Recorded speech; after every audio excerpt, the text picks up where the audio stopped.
Bienvenue sur le Faux-Authentique.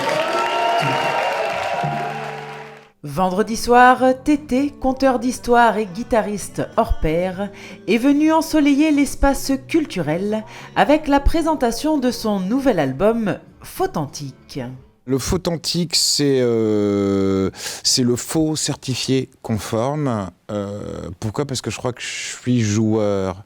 J'aime bien jouer avec ma propre perception, celle des gens. Et la différence qu'il y a entre le vrai et le faux, c'est la perception qu'on en a, la lecture qu'on en a. Et la question que pose cet album, c'est est-ce que cette lecture des choses nous appartient encore ? Et j'aime bien m'amuser un petit peu avec ces choses qui sont propres à notre époque, ces choses qui nous échappent un petit peu. Et c'est pour ça que l'album est plein d'ironie, parce que je trouve que rire de quelque chose qui nous échappe un petit peu, c'est une manière de se réappartenir. Pour ce 7e opus, Tété explore les différentes facettes de la vraisemblance au travers d'une collection de chansons où le faux-authentique vole la vedette au vrai. Inspiré par l'actualité, il évoque la société, l'économie, la politique ou encore les réseaux sociaux, des sujets sérieux qu'il aborde avec poésie, légèreté et rythme enjoué. Je crois qu'en fait ma place, moi en tant que chanteur, en tant qu'artiste, c'est d'être chroniqueur en fait. Dans tous les villages, toutes les villes de France, il y a 3 petits vieux qui sont assis sur la place de la mairie et qui passent leur temps à commenter. Moi je suis l'un d'eux. Et c'est vrai que non, je crois que mon travail, c'est pas de pointer les choses du doigt. Je dirais que Faux-Authentique, c'est un album qui parle de choses sérieuses sur un mode qui ne l'est jamais. Parce qu'encore une fois, on est environné de plein de choses qui nous échappent un petit peu, qui sont un peu anxiogènes. Et je crois qu'il n'y a rien de tel que d'arriver à en rire. Si je me souviens, on ne te connaît qu'un talent, une unique rengaine, usurper, faire semblant, étrange éclipse.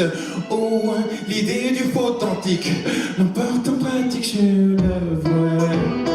Tu confesses une vie faite de lectures diverses, de postures te dispersent, tu simules à crédit, mentir oui, mais broder c'est bien mieux, la pluie n'y voit que du feu.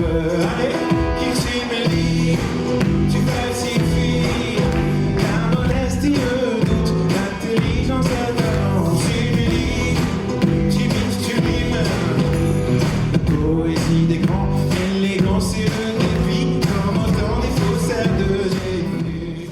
Les 200 spectateurs présents ont donc pu apprécier l'univers poétique et onirique de Tété, un concert rempli d'émotions et d'humanité. Un concert de Tété, c'est 2 heures de voyage musical. On est clairement sur de la chanson un peu folk, pop. Il y a ce côté un peu acoustique, mais il y a surtout des accents soul, blues, beaucoup de mélodies, puis de l'énergie. C'est vrai que les gens nous disent beaucoup, en sortant, qu'ils ne s'attendaient pas à danser autant. Je suis avec mon comparse Hugo qui est à la basse. On a un décor imaginaire, on joue avec un orchestre imaginaire aussi pour aller au bout de l'idée du faux, et puis on finit littéralement en acoustique au milieu des gens, avec des anciennes chansons, de nouvelles chansons, et encore une fois l'idée c'est vraiment de s'échapper pendant 2 heures de la grisaille d'un quotidien qui n'est pas toujours conforme à ce qu'on voudrait. C'est une manière de faire un petit pied de nez à tout ça. Peut-être je me suis trompé dans mon dos que mettons. J'ai beau retaper le code mais personne ne répond. J'en ai parlé en haut lieu, osement d'épaule au mieux. Je suis comme un C404 mais ça des classiques s'en battent. Sera de droite, rien venir, ni rouge ni supplément. Rien pour sauver mon empire, me refaire tranquillement. Mettre un terme à mon calvaire, faire le lit du salut. Comme éteindre ces faux airs de poètes disparus. Combat, personne n'a de droit à ma prière. Personne n'a de plata, pas je n'en du trépas. Personne n'a de plata, pour qui donc sonne ce glas. Personne n'a de plata, me reprendre je le dois.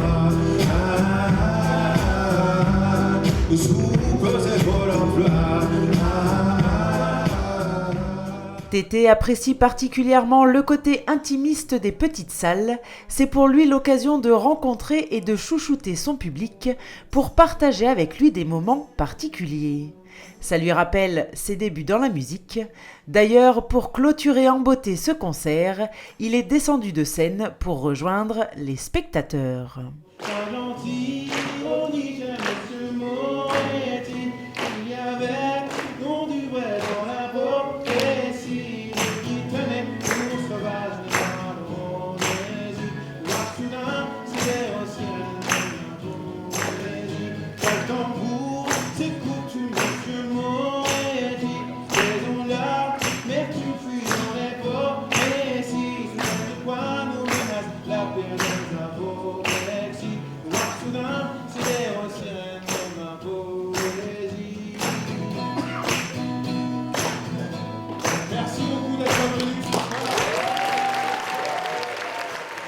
C'est vraiment adapté à ce que je fais. Moi, j'ai commencé en fait en jouant dans la rue, aux terrasses de café, dans les bars, au chapeau.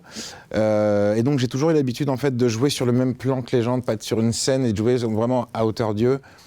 Et sur les concerts, malgré les 20 ans, malgré le fait que la tournée est un laboratoire, qu'on essaie des choses année après année, les concerts se finissent toujours comme ça, yeux dans les yeux, en acoustique à l'ancienne. Et il y a justement que dans une petite salle qu'on peut faire ça. Un moment magique et privilégié que le public a su apprécier. Excellent, fantastique. Ouais, vraiment, il est génial. Proche du public, c'est tip top. C'était vraiment super. On était tout devant et c'était vraiment génial. J'ai beaucoup aimé le concert. En plus, c'est la deuxième fois que je vois un concert et la première fois que je vois un concert de Tété. Et j'ai beaucoup aimé et je trouve qu'il a une très belle voix et qu'il arrive à émouvoir les gens avec sa voix et sa guitare. D'avoir des chansons récentes et puis des chansons plus anciennes. Et puis la proximité avec le public, tout ça. J'ai trouvé ça génial à chaque fois qu'il a chanté toutes ses chansons et à chaque fois je croyais qu'il n'allait pas chanter une chanson, il a chanté. Excellent, comme tout ce que fait Tété. C'est un ami de longue date et je pense que tout le monde apprécie sa personnalité, sa musique, puis sa générosité. Il y a une très très bonne ambiance dans une petite salle et il a joué ses morceaux, ses plus célèbres morceaux, et puis à la fin il a fini dans la salle. Je pense que tout le monde aime cette chaleur, et moi comme les autres. Tout le monde aime cette chaleur et ce n'est pas Tété qui va dire le contraire. Après 2 heures de concert et 1 heure de dédicace, on le retrouve fatigué mais rempli d'émotions. C'était super parce que beaucoup d'émotions, parce que c'est pas très loin de là où j'ai grandi, et puis parce que c'est ce que je disais tout à l'heure, je leur dois beaucoup à ces gens en fait qui reviennent rendez-vous après rendez-vous. Donc là je suis un peu fatigué parce que fin de soirée, ça fait 2 heures de concert et puis 1 heure de rencontre avec les gens derrière, mais j'en repars avec le cœur tout chaud. Pourtant j'aimais pas bien méchant, j'aimais même un peu trop l'école, mais c'est rien de m'amuser, c'est donc la sécurité, le protocole, forcément ça faisait moi et ma mère, j'avais beau être philosophe, elle était devenue dure en affaires, j'avais beau y aller de mes mais camarade, le soir et le ralu, j'enfilais mon air de rien, fidèle à ma prise, un vol de nature, j'enfilais mon air de rien, non, certains préféraient garder leur pur, j'enfilais mon air de rien, fidèle à ma prise, un vol de nature, j'enfilais mon air de rien. Photantic Tour se poursuit en France et ailleurs, mais Tété a également d'autres projets en perspective. Il y a Photantic Acte 2 qui sort début décembre toujours. Il y a une date à Paris au Trianon. On va tourner jusqu'en mars en France. En janvier, je vais en Australie. Au printemps, je vais aller aux États-Unis, a priori à l'université de Princeton, participer à un masterclass d'écriture de chansons. Et on va retourner en France jusqu'en juillet. C'est un petit peu comme ça que se dessine la chose. Et puis il y a un dernier projet dont je ne peux pas vraiment parler, mais j'ai participé à un projet de musique à l'image il y a quelques années. Et ce sont des chansons qui ne sont jamais sorties. et on travaille là-dessus. Donc voilà, ça fait beaucoup de choses en même temps, mais je vous invite à nous retrouver sur les réseaux sociaux tt.tv. Et puis voilà, régulièrement on met à jour l'actualité, comme on dit, de tout ça. Le rendez-vous est donné, alors n'hésitez pas à le suivre sur les réseaux sociaux pour être au courant de son actualité et surtout connaître les dates de ses prochains concerts pour un embarquement dans ce monde fabriqué de toutes pièces, faussement folk, faussement naïf, fauthentique.